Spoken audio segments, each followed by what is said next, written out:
Xavier Guix es un referente del autoconocimiento personal y el desarrollo espiritual en este país. Lo ha escrito todo, yo creo, y lo ha comunicado prácticamente todo. Un ser prolífico en la expansión de la sabiduría, del conocimiento humano y espiritual.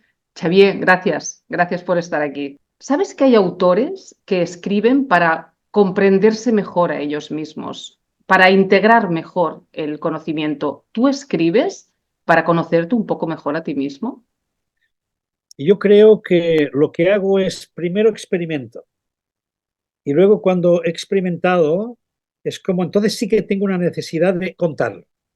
Ujú. Por lo tanto, primero tengo que vivirlo, primero tengo que darme cuenta, experimentarlo y es como aquel que ha vivido una aventura y luego necesita contarla, ¿no? Pero primero está la aventura. Entonces, yo no estoy pensando, a ver, ¿qué le puede interesar a la gente? Podríamos escribir una cosa que... No, no, no, no. Yo estoy en la consulta y veo cosas, ocurren cosas. Y todo eso que ocurre, yo voy tomando nota y fíjate, mira, una observación por aquí, otra por allá. Entonces voy observando también mi experiencia y al final tengo como una visión un poco clara sobre algo, sobre algo. Clara desde mi punto de vista, por supuesto. Y entonces cuando lo tengo claro, entonces sí que viene las ganas de divulgar, las ganas de contar. Y generalmente no me quedo nada. Es decir, todo lo que filtro se va para adelante, todo. Tú has sido el prototipo de niño bueno porque tu último libro se titula El problema de ser demasiado bueno. ¿Está reflejado en ese libro el niño que fuiste? Sí, sí, está reflejado, lo cuento además extensamente y ciertamente, aún hoy recordaba en otra entrevista que hacía en una tele, recordaba precisamente algunos capítulos de mi vida en los que por lealtad, por saberme mal, por por priorizar a los demás, en este caso a lo mejor pues a la empresa en la que yo estaba, o en lugar de pensar en mí y pensar en mi economía y mis intereses, pues puse por delante los intereses de la empresa. Y me pareció que con el gesto que hacían ya había suficiente. Y fíjate tú que al cabo de un tiempo, al cabo de muy poco, esa empresa cerró. Y no aproveché, no pude aprovechar. Y todo por un acto de, como de bondad, como decir, es que me sabe mal, es que, hombre, ya que apuestan por mí, etcétera, etcétera. No, el pensar antes en los demás que en ti mismo lleva esas consecuencias. Por lo tanto, he sido un niño bueno en toda su extensión. Por lo tanto, el libro también refleja un poco esa experiencia. Mm. Bueno, es la estrategia del ego, ¿no? Para que te amen. Hay Sí, personas con tendencia a esa estrategia. sí, en realidad no hay nada que hagamos que no tenga como fin eso. Incluso el que aparentemente es un extremista, es un rebelde, es una persona reactiva, pero en el fondo, ¿por qué se pone así? Pues porque no consigue lo que quiere, porque las cosas no son como le gustaría, porque no le quieren lo suficiente. Entonces, por supuestísimo que es así. En el fondo, todos buscamos amor. Otra cosa es por dónde lo buscamos y también qué tipo de amor estamos buscando. Entonces, por Mm. ahí puede venir el lío. Pero, mira, hay como cuatro puntales que el ser humano, si lo analizamos solo desde la parte psicológica, no espiritual, solo psicológica, hay cuatro bases, que es aquello que esperamos de los demás. Una, protección. Sentir que estoy al lado de alguien que de algún modo me puede proteger. Si me pasa algo, me puede dar un cobijo, me puede dar alimentación, me puede ayudar en mis cositas. Dos, apego. Entonces, bueno, necesito a alguien con quien tenga una relación privilegiada referente a pues las caricias, la ternura, sentir que estoy pues con apego a alguien. La tercera, por supuesto, es el sexo, es decir, la sexualidad. ¿Qué buscamos los demás? Pues, hombre, también buscamos sexo, es decir, buscamos relación o sexualidad, no necesariamente sexo, pero sí una sexualidad, un erotismo, una seducción, un generar en el otro una admiración, pero desde el punto de vista también físico. Y la cuarta es el reconocimiento. Entonces, fíjate que todos vamos buscando esas cuatro cosas. Reconocimiento tiene mucha importancia, porque los otros son más de supervivencia, pero el reconocimiento es más social. Es ya una cosa que de algún modo esperamos que el otro me pueda reconocer, me pueda validar, me pueda de algún modo amar por lo que represento. Entonces ahí está todo el juego de lo que hablo en el libro, porque precisamente la gente que practica la mala bondad es, entre otras cosas, porque pone toda la atención fuera, pone la atención, siempre espera de fuera y se conduce y toma sus decisiones en función de lo que cree que fuera están esperando de esa persona.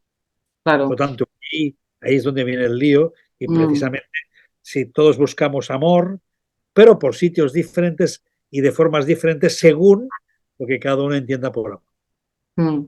Y esa falsa bondad dice, no doy problemas, no quiero dar problemas, ¿verdad? Soy obediente y de alguna manera lo que estoy haciendo es delimitar mi capacidad de ser yo mismo, de mostrarme como soy realmente. Claro, lo que pasa es que cuando eres pequeñito no sabes, no te preguntas eso te lo preguntas de mayor.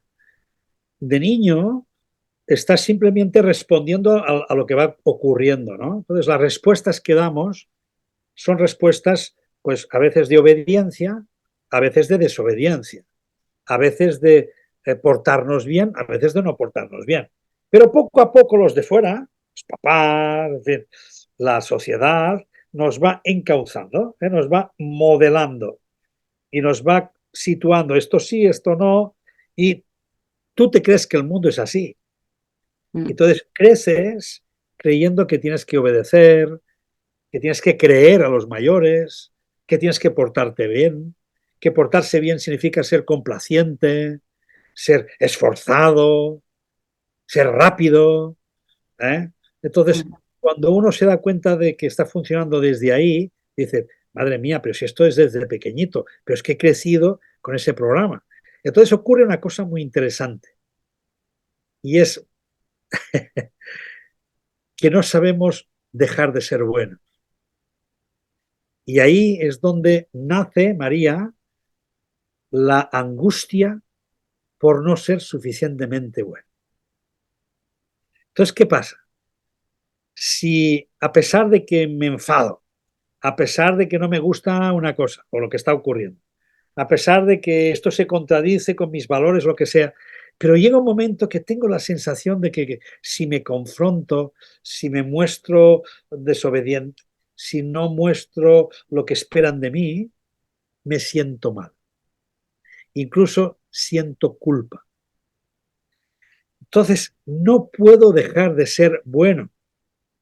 Y esa es una idea muy interesante para entender la mala bondad. mm, Es que no puedo hacer otra cosa que seguir siendo bueno.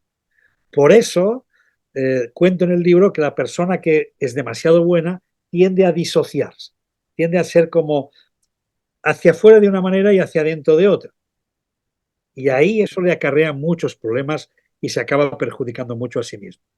Claro, porque eso si se va intensificando a lo largo de la vida, va a llegar a confrontarse realmente, ¿no? Con él mismo, ¿no? Estaba pensando, Xavier, que en el mapa de la conciencia de David Hawkins, esa bondad, que es una falsa bondad, calibraría en niveles de conciencia muy bajos Muy realmente. bajos, muy bajos. Mientras que la bondad como tal vibraría muy por Mm, arriba, sí, mm, tendría un alcance mayor, pero muy grande. ¿Por qué? Porque como tal, como virtud, desde luego la tiene. Pero claro, confundimos la bondad con ser bueno, que no es lo mismo.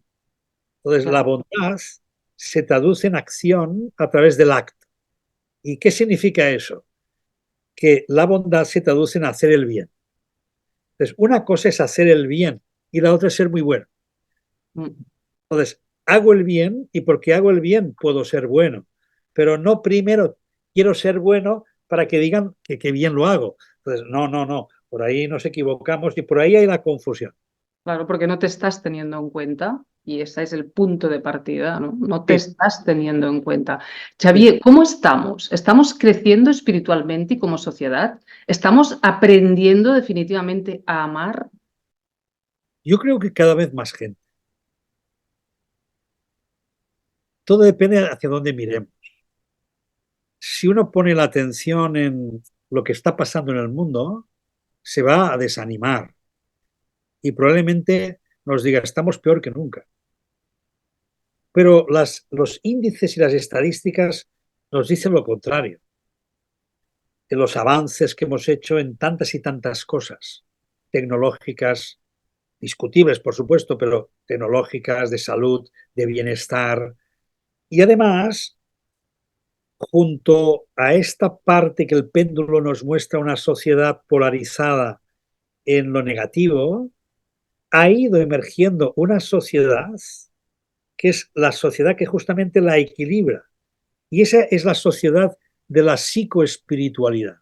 ¿Eh? Una sociedad o un grupo cada vez mayor de personas cuya ocupación ya es encontrar quién son, trabajarse conscientemente y vivir una vida consciente y atenta a las necesidades propias de los demás y también del mundo. Lo único que cada uno eso lo expresa por caminos diferentes.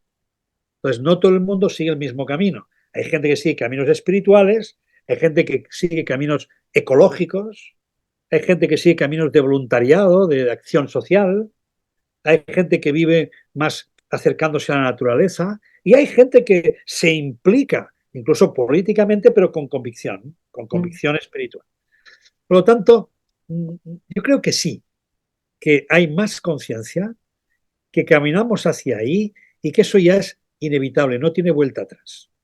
Mm. Otra cosa es si esto tiene, humanamente hablando, suficiente peso para que la tortilla dé la vuelta. Y eso es lo que a veces da la sensación de que todavía no, que a pesar de que aquí hay mucha gente, todavía no le hemos dado la vuelta. Y no sabemos si eso va a ocurrir. Si eso no ocurre, la fuerza tendente es una fuerza que efectivamente se ha polarizado hacia la destrucción. Y por lo tanto vamos a tener muchos problemas. Pero bueno, los problemas también requieren de un proceso espiritual para resolverlos. Digamos que de algún modo eh, la oscuridad es la que hace que la luz sea más evidente y donde hay mucha luz sabemos que también está cubriendo mucha oscuridad. Por lo tanto, estamos continuamente en ese juego entre luz y sombras que es la vida humana, que es la polaridad por excelencia, y ahí estamos y seguimos estando polarizados de una manera o de otra, pero es inevitable. Y Por lo tanto, es cierto, Xavier, que cuando estás en esa oscuridad, cuando te mantienes en esa oscuridad, es cuando empiezas a intuir la luz, pero tienes que estar ahí, tienes que querer quedarte en esa oscuridad y al cabo de un tiempo ves aparecer, empiezan los objetos a tener luz, ¿verdad? Pero exacto, tienes que quedarte en la oscuridad, ahí, sin moverte de ahí. sí, hay que comprender los dos procesos. Los dos procesos son necesarios. Por un lado, miramos al sol y decimos, oh, Dios, el Dios Sol es la luz, es el símbolo de la vida, es el símbolo del trabajo, es el símbolo de la belleza, es el símbolo de lo visible, es el símbolo de aquello que nos une. Pero luego llega la noche, la luna, y ahí nos mete en lo que está oculto. Pero lo que está oculto no tiene que ser lo malo. Entonces, las sombras no tienen que verse como amenazantes. Hombre, lo pueden ser si una persona queda atrapada, pero es más bien un observar cómo son necesarias los dos aspectos. Los dos aspectos nos cubren la vida. Tú te pasas 9 meses dentro del vientre de una señora, de una madre, y esos 9 meses lo que hacen es crearte para ti un espacio, que es un espacio hipnótico, pero oculto, hasta que no sales a la luz, que fíjate que eso es dar a luz. Damos a luz, porque hasta ese momento ha estado en una oscuridad donde ha sido necesaria para poderse gestar. Por lo tanto, lo oculto, lo invisible, es lo que gesta lo que luego será luz. Por lo tanto, hay que confiar en ese proceso eterno. Pero es cierto que algunas personas se quedan arriba o se quedan abajo. Pues ahí tenemos problemas. El trabajo espiritual es, en esencia, un dejar ir lo supuestamente conocido en favor de lo desconocido. Sí, sí, porque el principio número uno es que la realidad, eso que llamamos realidad,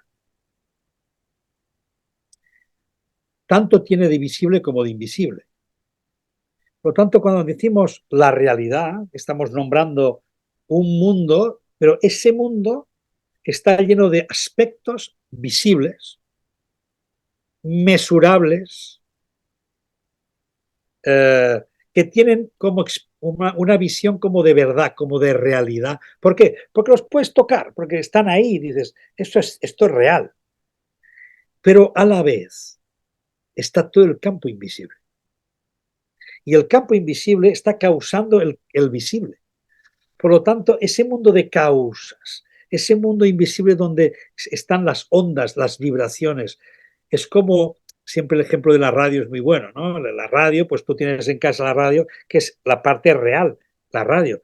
Pero luego las ondas, a través de las cuales te llega la voz de ese señor que suena por la radio, eso es invisible.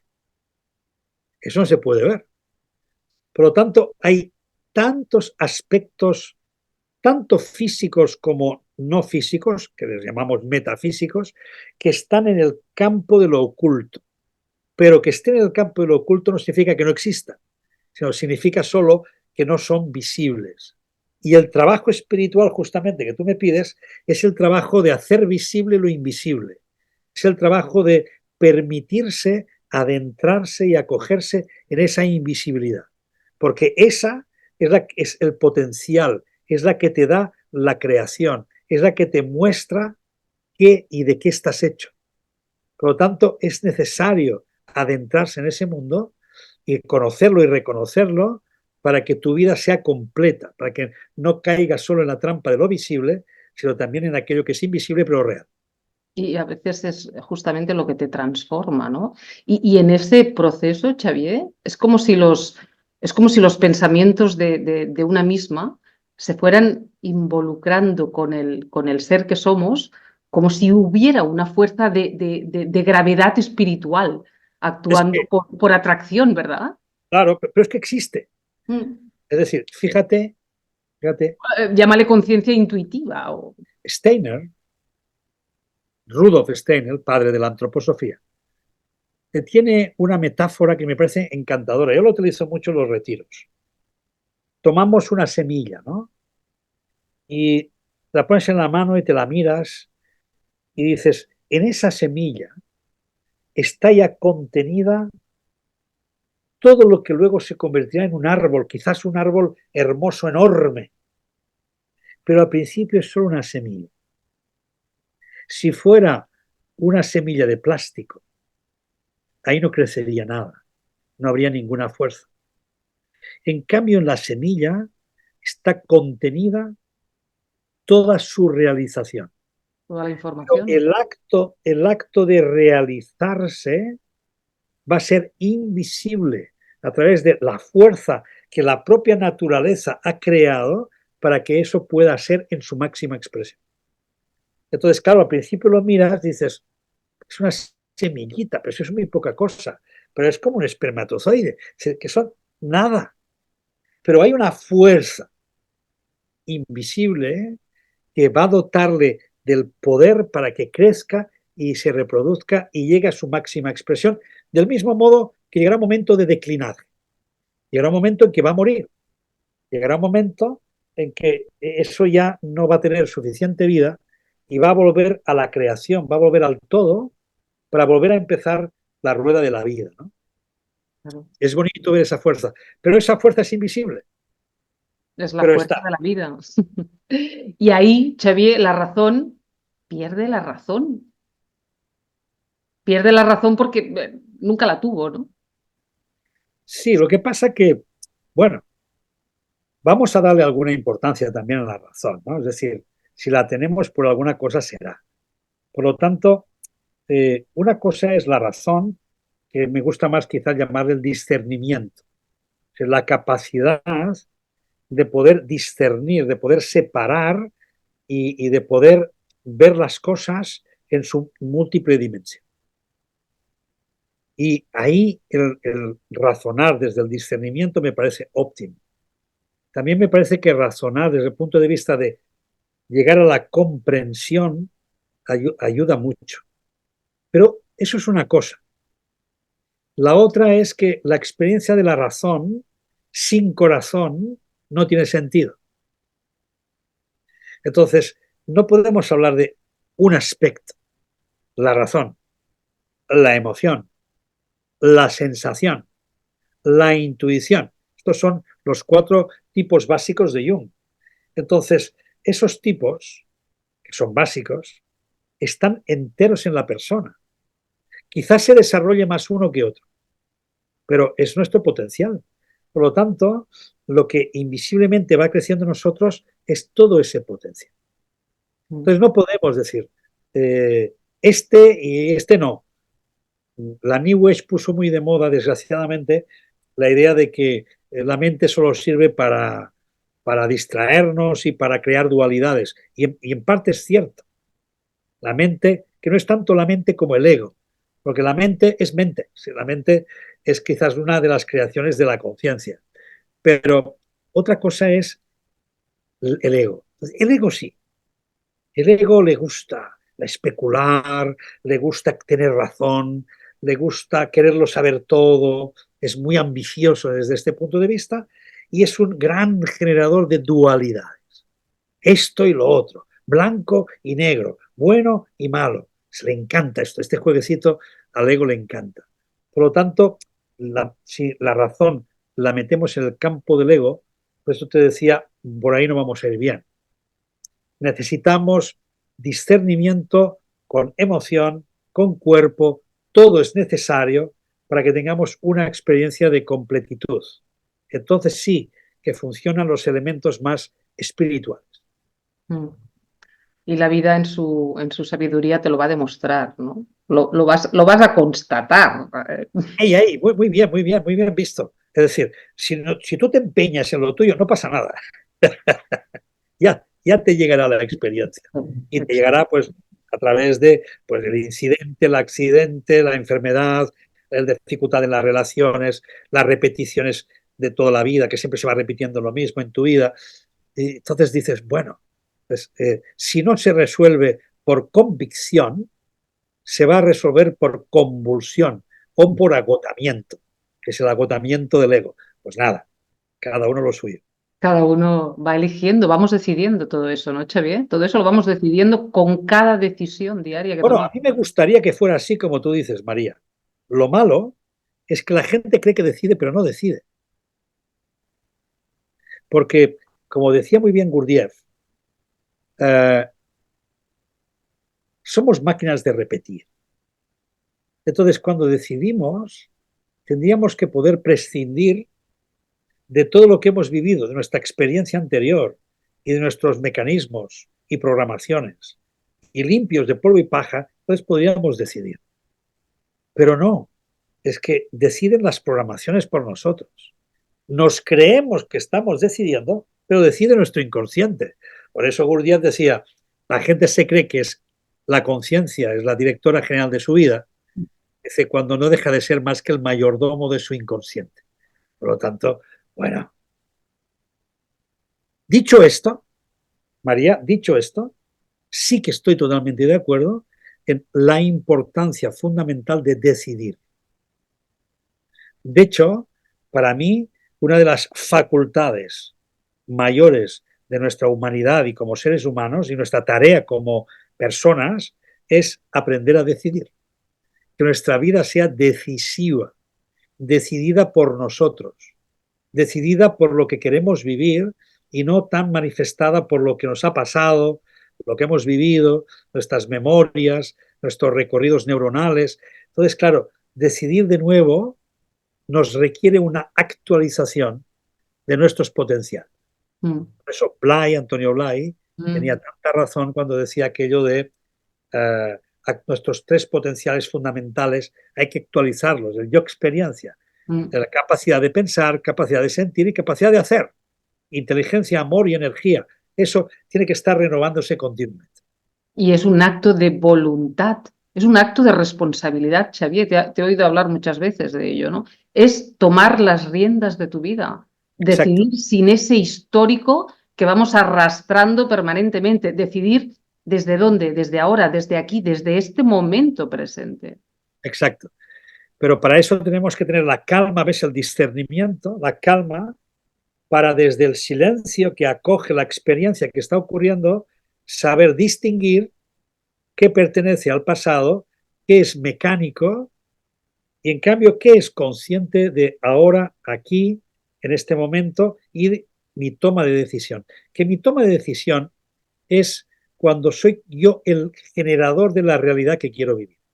Por lo tanto, no es tanto el tener que resolver una situación que me ha venido, sino cómo yo decido cómo quiero vivir y qué es lo que quiero vivir en mi vida. Ese ser autoridad, ese ser autor de tu propia vida, eso es la voluntad. Y la voluntad no es nada más que la dirección que yo le quiero dar a mi vida, que no le esfuerzo. Eso lo dejamos para la disciplina, eso lo dejamos para el esfuerzo en sí mismo, ¿no? Pero la voluntad para mí mayormente es la dirección que quiero que tome mi vida. Hay gente que la entrega a una voluntad mayor. Porque cuando Mm. dice que sea lo que Dios quiera, está diciendo, pongo mi voluntad a tu voluntad, que mi voluntad sea la tuya. Pero fíjate, María, para que nadie se equivoque, eso también es una decisión. No es un, no le, ¿yo qué le voy a hacer? ¿Qué puedo hacer? Pues mira, que sea tu voluntad. No, no, no. Es, yo puedo hacer, pero decido no hacer para que se manifieste tu voluntad. Por lo tanto, soy consciente que decido que mi voluntad sea la tuya. O al menos que nos pongamos de acuerdo en las dos Claro, voluntades. porque sé que tu voluntad es lo mejor para mí, ¿no? Eso es una Efectivamente, comprensión, es una sabiduría. es una sabiduría. Pero claro, si lo quiero controlar todo, si lo quiero manejar todo yo, si no me fío de, entonces ya entra el ego. Entonces esto ya es funcionamiento de la mente que nos mete en el juego del control, incluso de la obsesión por el control. Mm, Cuando la vida solo se puede vivir dejando que fluya, claro. dejando que sea. Dejando ¿Eh? que te traspase, ¿no? Que te traspase, ¿no? No empujes el río, ¿no? No Claro. empujes. Ya va solo, no empujes. Xavier, ¿cuándo empiezas tu indagación, tu introspección personal, tu Empecé, propio conocimiento? mira, esto empezó cuando, después, cuando estaba estudiando psicología. Antes no. Tengo que decirte que desde joven he tenido bastante, eh, digamos, un acercamiento, una intuición a lo psicológico, ya desde joven. Y mis primeras experiencias también de adolescente fueron experiencias muy de grupo, de happenings, que lo llamamos así. Es decir, yo ya tuve la ocasión de hacer algunos trabajos de mi tiempo, de la adolescencia, dentro de lo que llamaríamos el desarrollo personal. Luego eso se olvidó en mi etapa egoica, que fue mi etapa de la radio, la televisión, los medios, y yo ahí realmente, pues seguramente me volví muy egoico, porque recuerdo un amigo que cuando recordaba esa etapa me dijo, es que no se te podía aguantar, imagínate. Bueno, pues fue cuando ya empecé a estudiar la carrera, que la hice de mayor, 35 años, ahí es donde empezó. Pero no por la psicología, sino porque ahí se dieron un conjunto de sincronicidades que me fueron llevando hasta mi maestro. A los 33 años entro en crisis. Esa crisis me lleva 2 años de volteo por aquí y por allá hasta que entro en la psicología. Hago la carrera y en medio de este tiempo conozco a mi maestro, Oriol Pujol Borota, un jesuita que ya lo dejó de ser, se fue con Vicente Ferrer a la India a predicar, pero como siempre decía, los adoctrinados fuimos nosotros. Y con él estuve 15 años, tuve mucho tiempo aprendiendo mucho eso. Pues yo ahí es donde se me abrió. Ahí la experiencia es como si te abrieran por dentro y descubrieras que ahí hay algo. No sabes qué, pero te das cuenta, no, que la vida no es eso que te has imaginado, ni lo que te habías, no, ni tan siquiera lo que estaba estudiando en psicología. No, no, esto cuando se abre, es aquí hay algo. Y ese es un camino de interioridad que empecé con Uriol Puyo. Ahí empecé. Entonces tuve por un lado un padre espiritual y tuve también una madre espiritual. Porque me vine a vivir aquí a Granollers, donde estoy viviendo, y aquí conocí la tarea que estaba haciendo una mujer muy inspiradora, que es Mercè Riera, que fue la fundadora del Xipré, que es un centro de acogida donde yo acabé siendo voluntario e incluso viví un par de años en la casa. Y esa mujer me inspiró muchísimo. Yo creo que así como de la parte masculina he recibido el conocimiento y la metodología, de parte de lo femenino a nivel espiritual me he encontrado con la experiencia. Ahí me he encontrado con la auténtica realidad de la experiencia viva. Entonces, wow, he tenido unos acompañamientos muy bonitos, pero con el tiempo he conocido otros maestros, pero todo empezó por ahí. Empezó por esa apertura interior, cuando conocí a mi maestro después del primer curso, y también con la experiencia de volver de nuevo a mis entrañas a partir del conocimiento con la mercería. ¿Qué te aportó Uriol, tu maestro? Si tuvieras que decir y simplificar en una sola cosa, ¿cómo hizo su trabajo? ¿Cómo llegó a irradiar toda esa sabiduría en ti, Xavier? Mira, él era un maestro del acompañamiento. Y creo que lo que me infundó a mí y a otros es aprender a acompañar a los demás. Ese fue sin duda su gran talento. Pero personalmente conmigo, a mí, la lección mayor que yo me llevé con él se llama inspiración. O sea, Uriol me enseñó lo que significa inspirar a los demás. Inspirar a los demás no es una cosa que uno se propone, sino una cosa que uno se le va revelando a medida que, como él decía, háblale a la gente, cuéntale tu experiencia, cuéntale lo que vives, lo que tú quieres. Y si hay gente que la inspiras, quizá querrá también eso, o vendrá contigo. Pero todo parte de la lección de la inspiración. Entonces, cuando tú me preguntas eso, yo lo tengo clarísimo. Lo que aprendí de él es la gran lección de inspirar a los demás, del mismo modo que uno se inspira a sí mismo a través de los demás. Y a veces es en total silencio, ¿no? Es solo una cuestión de irradiación, de estar cerca de esa persona. Sí, porque el estar al lado de un maestro, esto me ocurrió sobre todo con Amma, mujer que abraza. Con mis maestros había una relación más fraternal y con Mercè Riera maternal, es decir, era como una madre para todos.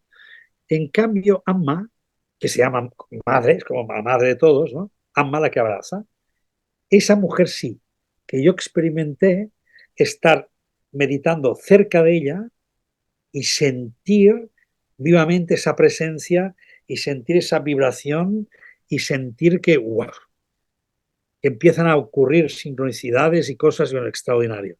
Pues ciertamente es verdad. Cuando estás cerca de un gurú, hay un emanar que te llega y que de algún modo te transforma, ¿no? Sin decir nada. Y te envuelve.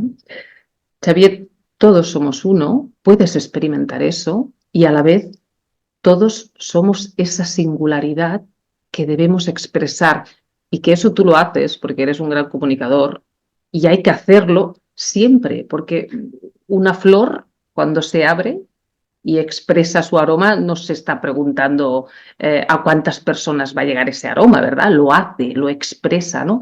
Pero a Es veces su nosotros lo esencia. confundimos, sí, y lo confundimos a veces con lo, ¿cómo te diría? Lo confundimos con el negocio, con lo económico, con me expreso, claro, me expreso si recibo algo a cambio, ¿no?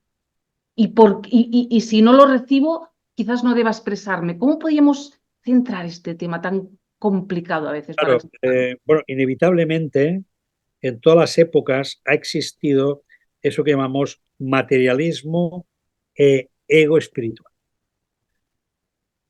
Chowan Trungpa, no sé si lo pronuncio bien, ya escribió un libro que se llamaba El materialismo espiritual.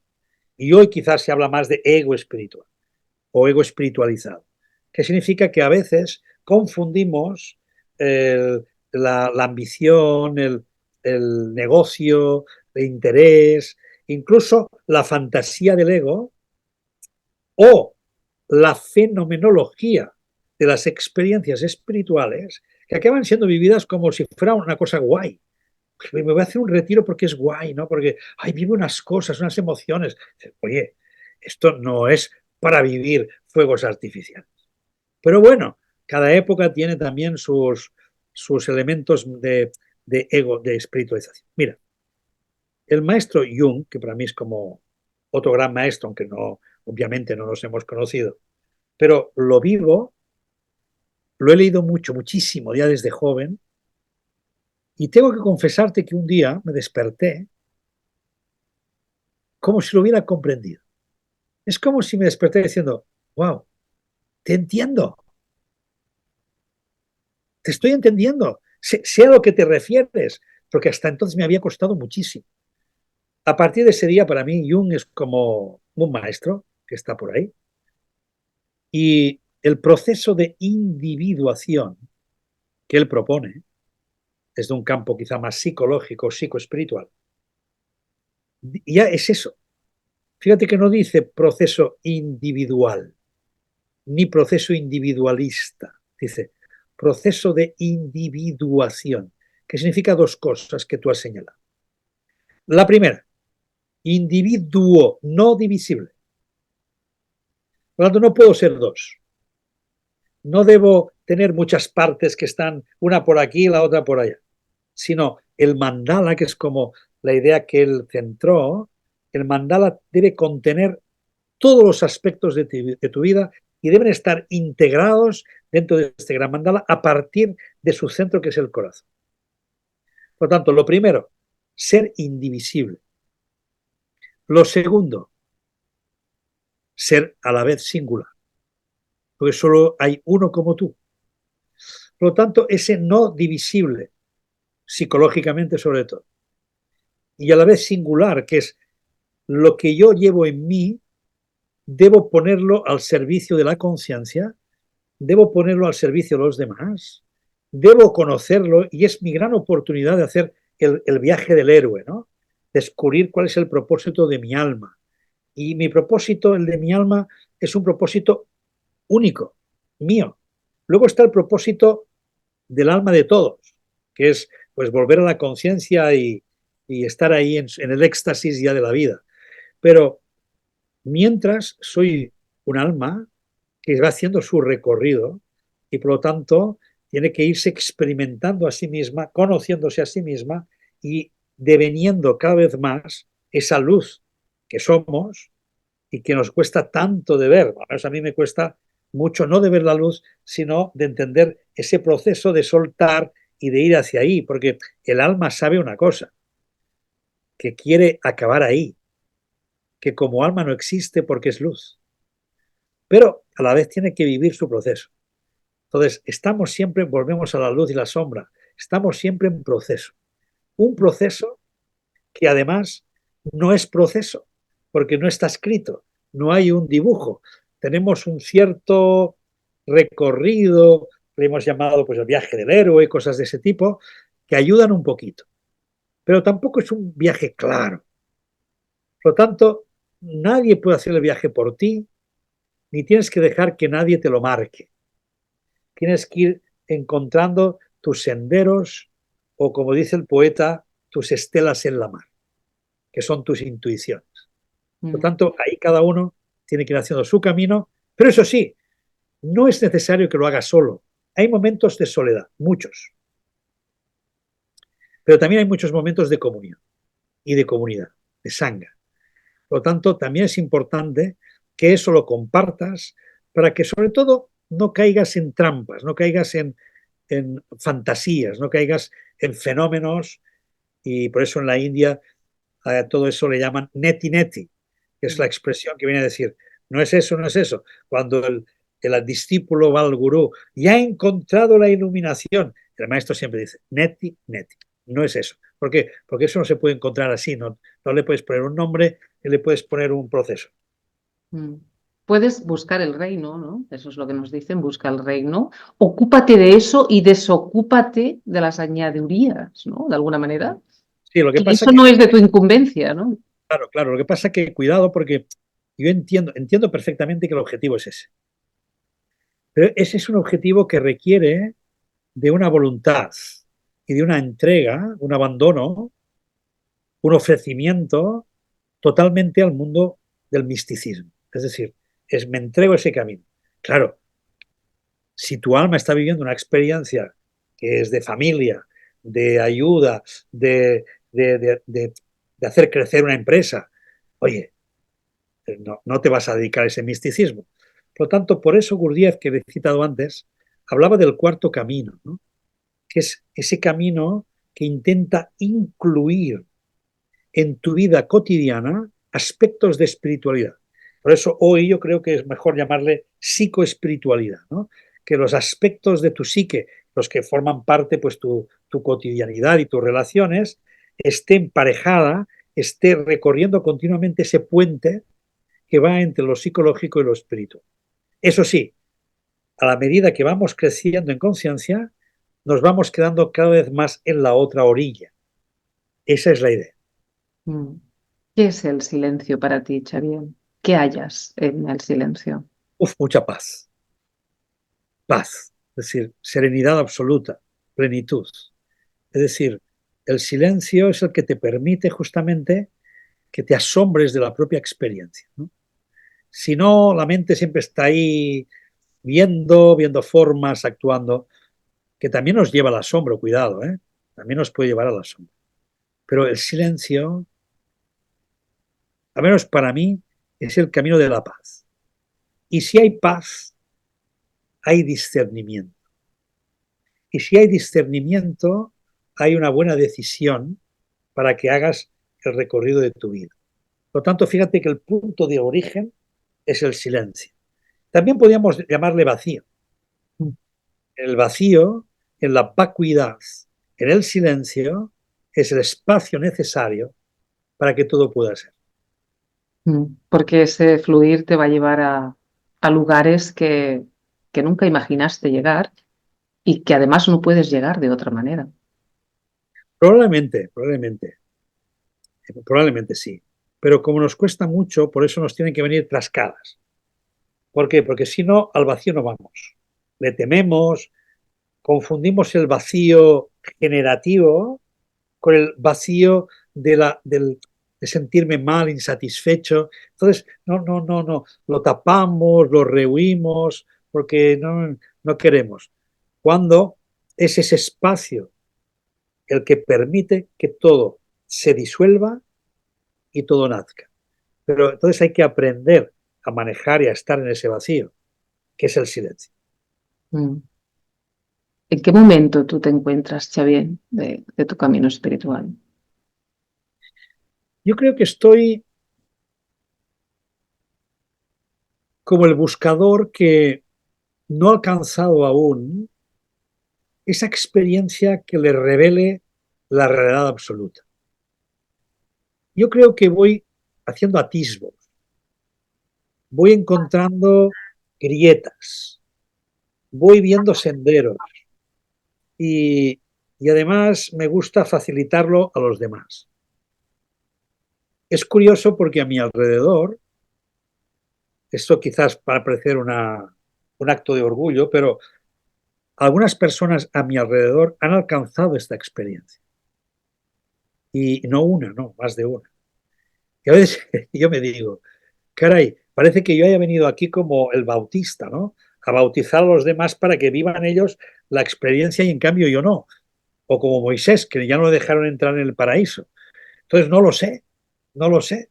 Si estoy yo ahí a las puertas del paraíso, no me dejan entrar, pero sí sé que acompañando a personas hacia ahí, yo también voy haciendo mi propio espacio interior.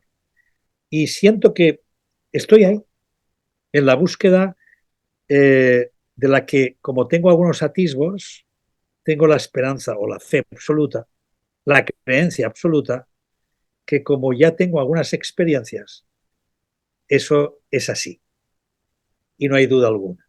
Claro, Pero no es una creencia, es una experiencia. claro. ¿Qué es Dios para ti? Dios es la creación, es la vida, es el motor de la existencia. Por lo tanto, es la fuente, es la fuente. Y como fuente, yo sé que busco el agua, busco beber esa agua, busco ser como la fuente, sabiendo que yo no soy la fuente, pero voy hacia ella. Y que, por lo tanto, tener siempre presente que solo vas a calmar tu sed si bebes de esa fuente. Pero como esa fuente no es alguien, no tiene definición, cada vez lo vemos más desde una perspectiva incluso cosmogónica, no tanto como una figura, sino como una creación, como una fuente de creación inagotable que se está experimentando continuamente a sí mismo. Y por lo tanto esto no para de estar generando vida y más vida y más vida y aprendiendo de la propia vida y por tanto para mí Dios es ese movimiento, es ese entrelazamiento de todo que conforma esa fuente a la que estamos destinados a volver tarde o temprano. Mm. Estamos en un juego como decías, ¿no? De aparente actualización, podemos decir, ¿no? Totalmente. Una voluntad de ser tu propio potencial. Claro, lo que pasa es que la experiencia, esa experiencia de beber de la fuente y ser fuente, Mm, no, no ocurre porque tú quieras. No es porque a ti te dé la gana, sino que se da por gracia. Se da en un momento en que quizás tú no lo estás ni esperando. No lo sabes. Por lo tanto, uno está siempre en búsqueda y creando condiciones para que eso pueda ocurrir. Que ocurra o no, o que ocurra de una manera o de otra, eso ya no depende de ti. Y ahí eso es bonito, porque eso te quita la fuerza que podría tener el empeño, la obsesión. Pues yo voy a tener esa experiencia. Pues no.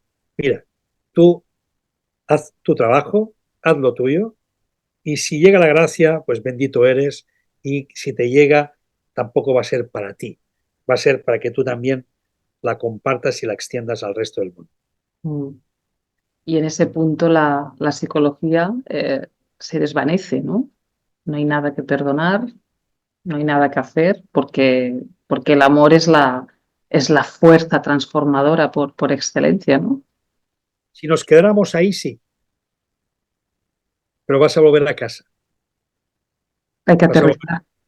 vas a volver con los tuyos, vas a volver a tener que comprar, vas a tener que seguir viendo cómo va el mundo. Es decir, siempre hay psique. Lo que importa es que esa psicología esté preñada, esté transformada por el espíritu.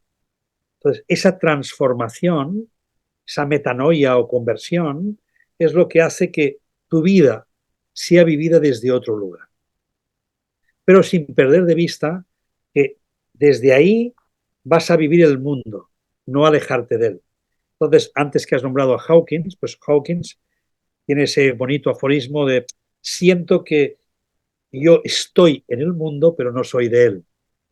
Por lo tanto, se trata un poco de eso. ¿No? Es decir, estoy en el mundo y por lo tanto voy a seguir estando en el mundo y tengo que aprender a manejarme desde ahí. Pero a la vez no me debo identificar con el mundo porque yo soy algo más que todo eso. Hawkins decía, he pasado de las nubes al cielo. Ese Exacto, salto, ¿no? exacto. Pues mira, yo debo estar en las nubes, siempre estoy nublado. Sí, Xavier, tú estás al servicio. sí, siempre. Esto lo llevo de serie. Ya desde pequeñito. Recuerdo que mis primeros, no sé, 12 años, sí, 12, 13 años, ya era muy feliz viendo cómo hacíamos cosas que hacían feliz a la gente, ¿no?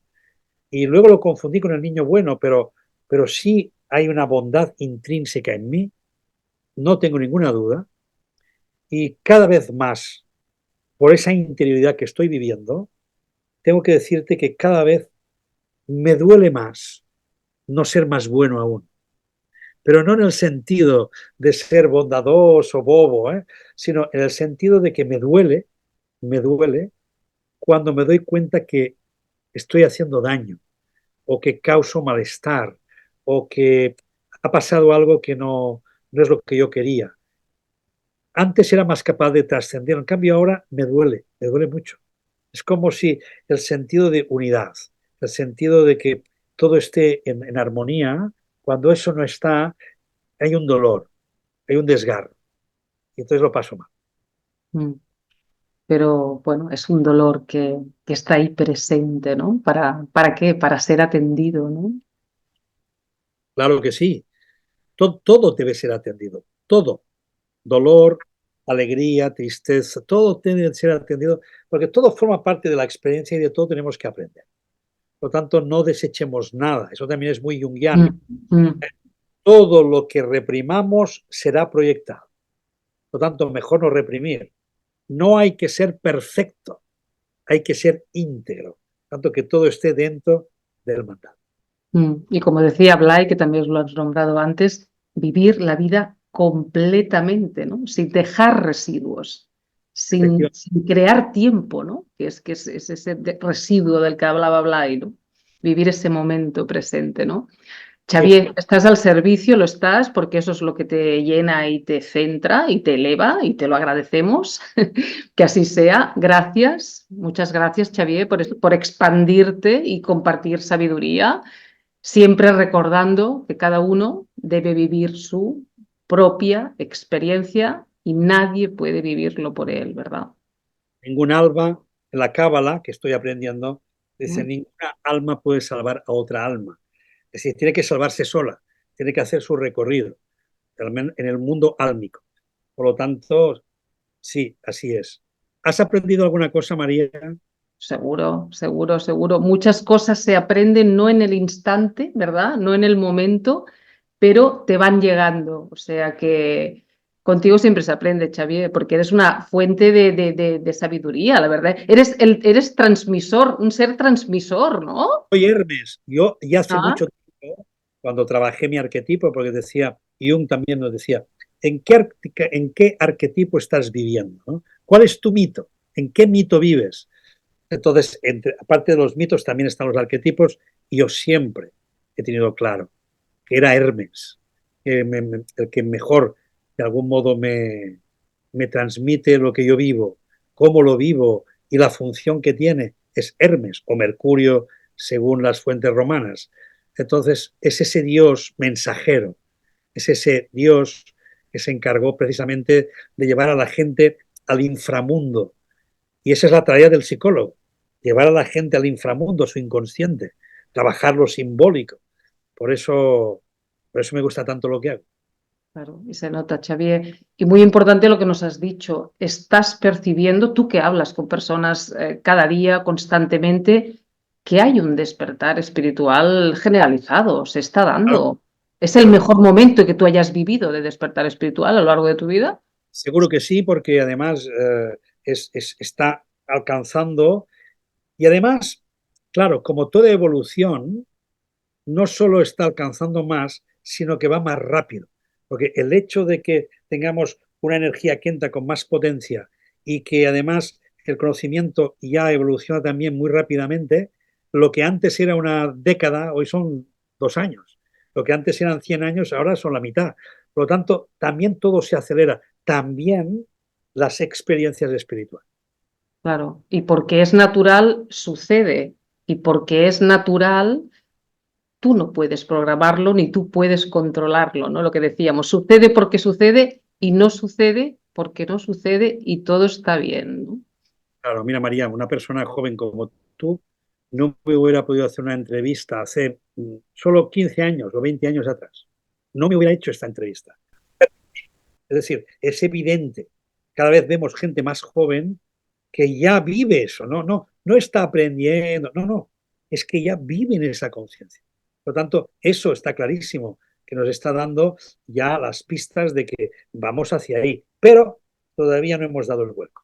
Bueno, pero vamos abriéndonos. El mensaje que damos es ese, ¿no? Ábrete, ábrete y siente ese dolor y siéntelo, siéntelo completamente. A ver dónde te lleva, a ver dónde Exacto. te lleva. Te va a llevar a la transformación, porque ¿qué es la vida, no, Xavier? Sino una permanente transformación y en cambio nosotros queremos estar ahí sujetos, sin movernos, sin cambiar nada, sin que pase nada. No es imposible. Zona de confort, ya sabemos. Mm. Pero Xavier, bueno. muchísimas gracias.